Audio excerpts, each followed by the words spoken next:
ब्रह्मचर्य, नैष्ठिक ब्रह्मचर्य और सन्यास, एक मार्ग ये है। ब्रह्मचर्य, आजीवन ब्रह्मचर्य और सन्यास, और एक मार्ग ब्रह्मचर्य और गृहस्थ आश्रम। अब जब गृहस्थ आश्रम के 50 वर्ष की आयु हो गई, 100 वर्ष की मनुष्य की आयु रखी गई, 70 में पहुंचते पहुंचते काम हो जाता है, 60-70 में आजकल हो जाता है, कोई 80 बिरले पहुंचता होगा, 90 और 100 तो बहुत ही मुश्किल बात है।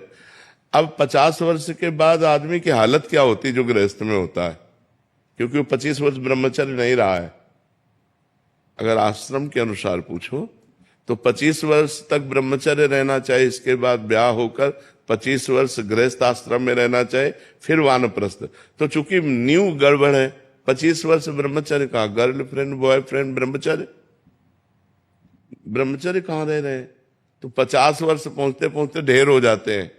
अब वो जंगल में जाकर के तप में जीवन व्यतीत करें, ना ऐसे जंगल रह गए हैं और ना ऐसे तपस्वी रह गए हैं कि वो 50 वर्ष के बाद अपनी पत्नी का पुत्रों के हाथ सौंप करके और एकांतवास करते हुए जंगली कंद मूल फलों से निर्वाह करना, जंगली वस्त्रों को पहनना, जैसे पत्तों के वस्त्र पहन लेने, वलकल के वस्त्र पहन लेना, गर्मी सर्दी वर्षा तीनों का कोई भी निवारण न करना वानप्रस्थ के लिए। गर्मी सीधे सहना, कोई पंखा बिजली इसका प्रयोग नहीं।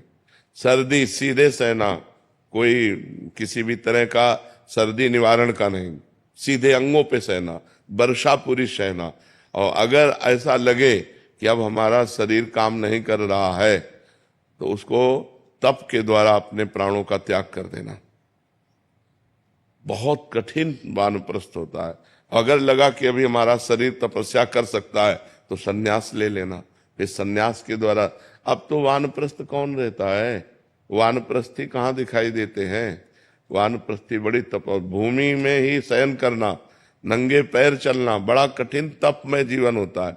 अब तो 50 वर्ष के बाद इतना आसक्त हो जाता है कि वो परिवार, संसार, माया इससे हटकर के जंगल में जाए, ऐसी कहाँ सामर्थ्य रह जाती है। और 70-80 के अवस्था में तो सहयोग की जरूरत है, अकेले चल ही नहीं सकता, अकेले अपनी दिनचर्या नहीं कर सकता, तो वानप्रस्थ क्या चलेगा? बहुत कठिन है वानप्रस्थ। और अब कहाँ वानप्रस्थ दिखाई देते हैं? सीधे गृहस्थ से सन्यास ले लिया, सीधे गृहस्थ से सन्यास लिया और आश्रमों में रह रहे। तपस्या और कष्ट कहाँ? तपस्या और कष्ट जब तक नहीं सहा जाता तब तक परमार्थ का प्रकाश भी नहीं होता है। तप में जीवन, भगवान के लिए कष्ट में जीवन, वो अब सब ग्रंथों में लिखा रह गया है। कोई कोई बिरला होगा जो चल रहा होगा, नहीं तो बहुत ऐसा। अब कहते हैं जवानी में भजन न करो, तो बुढ़ापे में पूछ लो कि कितना भजन करते हैं। अगर जीवन में भजन नहीं किया है, नाना प्रकार की चिंताएं होती, इंद्रियां शिथिल हो जाती हैं, भजन में मन नहीं लगता। अब भजन में मन लगेगा। हम एक साधारण यंत्र चलाने की कहते हैं, हमने कभी पिस्तौल नहीं चलाई, छुई नहीं हाथ से। अब हमको आप पिस्तौल दे दीजिए तो हम चला पाएंगे क्या? जो कि एक प्राकृतिक यंत्र चलाना है।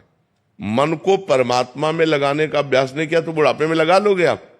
कैसे लगा लोगे? तो जवानी से जब हम सत्मार्ग शुरू करते हैं, भजन शुरू करते हैं, तब होता है। हमारे जो सनातन धर्म में है, पहला